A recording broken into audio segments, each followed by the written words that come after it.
Hey everybody, today we're looking at some old arcane knowledge that you might not know exists in Notion. Somebody was asking for this feature today and they weren't aware that it existed because there's actually a little special thing that you have to do in order to make it show up in the slash command menu.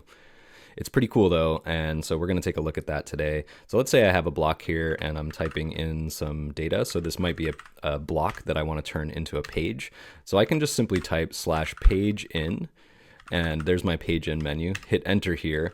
And this allows me to pick a database that I want to add the page to, right? Or I can pick it into another page or something like that. The secret feature here is that if I search here and I say task, down at the bottom, this add from template menu appears. And you can see here, there's a task database in this OS tasks, in this principles of dashboarding. I've got some tasks here. So if you know the name of your template, and naming conventions really help here with templates. So maybe you use like a prefix or some kind of naming convention. For example, I use two-letter codes at the beginning of my databases to make them distinct from other databases in my system. So, here I use OS task to denote that that's part of the operating system versus tasks, which might be a private task database. But this allows us to just then actually add the task from template. I can click task here, and then I can go to this page title and my task template has been applied and it exists in that database.